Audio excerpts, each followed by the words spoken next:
미래 예측 그룹에 오신 것을 환영합니다. 저는 호스트 숀입니다. 우리 팀의 데즈 에드워드, 데릭, 나임, 딕이 함께했습니다. 오늘은 정치인을 대상으로 합니다. 여러분은 리모트 유잉, 레이 커즈와일이었죠. 레이먼드 커즈와일은 미국의 컴퓨터 과학자이자 작가, 기업가, 미래학자, 발명가입니다. 그는 광학 문자 인식, 텍스트 음성 합성, 음성 인식 기술, 전자 키보드 악기 등의 분야에 종사하고 있습니다. 그는 미래에 대한 많은 예측을 해왔으며 아이폰과 같은 몇 년 후의 일을 예측해 사람들의 관심을 끌었습니다. 그는 예측했습니다. 그래서 몇 가지. 그의 더 흥미로운 예측은 2030년이 되면 인간이 단순히 속도를 늦추는 것이 아니라 불멸을 달성하는 방법을 발견할 것이라는 가설을 세웠다는 것입니다. 노화를 거스르는 것이 아니라 역전시키는 것입니다. 그는 인공지능이 모든 인간보다 뛰어날 것이라 말합니다. 29년 후 인간은 기계와 합쳐지기 시작할 것입니다. 죽은 사람들은 시뮬레이션으로, 그 다음에는 인쇄된 살아있는 시체로 돌아옵니다. 29년이 되면 인공지능은 모든 인간을 합친 것보다 더 똑똑해질 것입니다. 빌 게이츠는 인공지능 예측의 선구자 중 한 명입니다. 이것이 당신의 서브 큐군요. 원격 시청자는 레이먼드 커즈와일과 그의 미래 기술 작업을 봅니다. 또 그의 예측에 영향을 준 만남과 사건을 관찰하고 기록합니다. 세션에서 많은 흥미로운 것을 얻으셨을 겁니다. 누가 먼저 할까요? 데릭입니다. 그래요. 이거 마음에 들 거예요. 잭 더 리퍼의 분위기가 느껴진다고 해야 할까요? 네, 맞아요. 네. 하지만 이제 막 몸을 풀려고요. 한 개인이 다양한 사람들과 교류하는 모습을 보면 부정적이고 나쁘고 사악하고 강렬한 눈빛으로 보이지만 카리스마 있고 무장해제된 모습은 어떤 형태로든 이점을 가져다 주죠. 그리고 나서 저는 유쾌한 로저스 같은 두개골과 십자가 뼈 같은 것을 보았습니다. 대상은 명료하고 말을 잘하며 외향적입니다. 상황에 맞는 대화로 원하는 것을 얻을 수 있습니다. 영리하고 교활하며 옷을 잘 입고 쇼를 할 수 있습니다. 그는 어두운 면이 있든 없든 적절한 환경에서 사람들을 즐겁게 해줍니다. 이것으로 오늘 밤의 오싹한 세션은 여기까지 하겠습니다. 정말 오싹하네요. 이제 에드워드의 이야기를 들어보죠. 다시 한번 말하지만 나는 심지어 이 세션은 기억이 나지 않아요. 나는 라이브로 진행하는 것을 좋아하기 때문에 진행하지 않았습니다. 왜냐하면 도대체 무슨 일이 있었는지 알 수 없죠. 좋아요. 그럼 좋아요. 여기서부터 시작됐어요. 말다툼이 있었어요. 말수가 많은 사람이랑 말다툼을 했죠. 말이 많은 사람이요. 무슨 말다툼이었나요? 자세히 기억은 안 나지만 정말로 격렬한 말다툼이었어요. 어떤 논쟁이 떠오르는데 이거 흥미롭네요. 그리스 철학자나 정치인 같은 사람이 철학에 대해 토론하는 거요. 확실히 그쪽 진영에 속할 것 같네요. 이 사람이 바로 여기 무대 위에 있는 사람일 거예요. 그리고 그는 정의의 기둥 사이에 서 있습니다. 말과 연설에 능한 사람이죠. 철학 선생일 수도 있죠.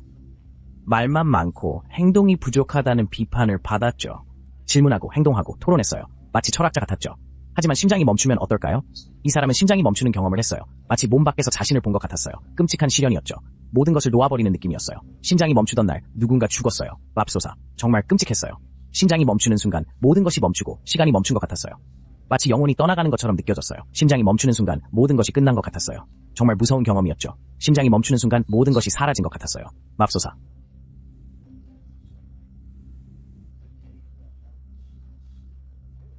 이 사람에 대해 잘 모르지만 제가 아는 바로는 그런 것 같아요.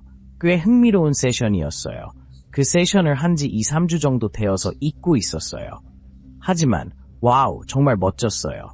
꽤 거친 여정이었죠. 정말 즐거웠어요. 다음은 나임입니다. 이 남자가 보여요. 그런 줄 알았어요. 처음에는 완전히 대머리인 줄 알았는데 여기 옆머리에 머리카락이 좀 있더라고요. 전문적이고 부유하고 독단적이었죠. 과거 시대의 나이든 남자로 느껴졌어요. 글을 썼어요. 저널리즘에 관심이 많아요. 조언도 해주고요. 변호사는 아닐 수도 있겠다는 생각이 계속 들었는데 조언을 해주거나 글을 쓰는 것 같았어요. 거의 법률가처럼요. 거의 의사결정자처럼요. 책상에 앉아 글을 쓰고 있네요. 선택적인 기억이나 편견이 있는 느낌이에요. 고마워요. 저건 나인. 제 곡이에요. 네, 좋은데요. 다음은 데이지입니다. 좋아요. 멋지네요. 지금까지는 좋았어요.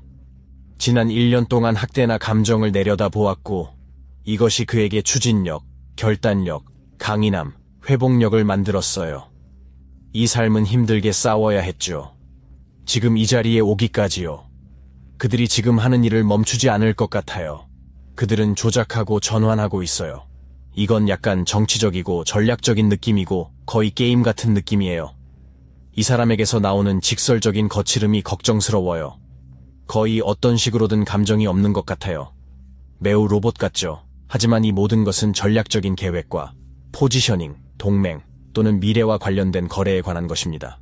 그리고 이것은 모두 권력 투쟁과 관련이 있으며 여기서 거의 끝이 가까워지고 있습니다. 하지만 이건 매우 전략적이었어요. 모든 것이 권력과 관련이 있었고 중요한 요소이기 때문입니다. 그들은 조종하고 있습니다. 거래와 합의, 조작에 관한 것입니다. 코로나에 대한 많은 논의와 이면 채널이 있습니다. 매우 은밀한 느낌이에요. 거의 어둠으로 가득 찬 것 같아요. 여기는 AOL과 비슷해요. 정치적인 비밀 모임 같은 느낌, 해골과 해골 같은 느낌. 그리고 이건 확실히 미국적인 맛이 났어요. 모든 것이 저를 기반으로 한 느낌이었습니다. 모든 게 사람에 관한 거였어요. 이 파일럿에게 영적인 면이 전혀 느껴지지 않았어요. 그저 힘에 관한 이야기였죠. 네, 그렇군요. 이 사람에게 아첨이 없네요. 이 세션이 흥미로운 이유는 마지막에 레이 커즈와일이 나올 거라고는 전혀 생각하지 못했기 때문입니다. 그런 생각은 전혀 못했어요. 하지만 생명을 연장하고 인간의 영혼을 기계로 옮기려는 그의 집착을 설명하는 흥미로운 은유와 문자 그대로의 데이터가 많이 나옵니다. 정말 흥미로운 세션이었습니다. 전혀 예상치 못한 전개였어요. 이런 식으로 이야기가 흘러갈 줄은 상상도 못했습니다. 좋아요, 시작하죠. 그의 차크라 생각이 났어요. 영혼을 비추죠. 육체를 떠나 죽음에 가까운 경험을 해요. 하지만 그는 영혼에 집착해요. 영혼이 뭔가요? 두 사람이 높은 무대에 앉아 있어요. 그래서 그는 포럼이나 프레젠테이션처럼 인터뷰를 하고 사람들이 그와 이야기해요.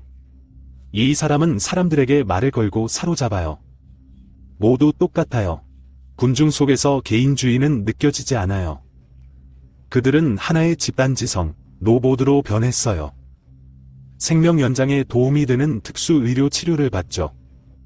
그게 그가 좋아하는 거예요. 맞아요. 제게는 어려운 목표처럼 느껴집니다. 마스크 역할을 할 만큼 강력한 대중적 내러티브가 있습니다. 하지만 숨겨진 사적인 현실이 있고 그 현실은 비밀로 유지됩니다. 이 남자는 소름 끼치지만 영혼과 미래에 집착하고 새로운 몸에 사는 것에 집착합니다. 이 집착 때문에 많은 사람들에게 불편함을 줍니다.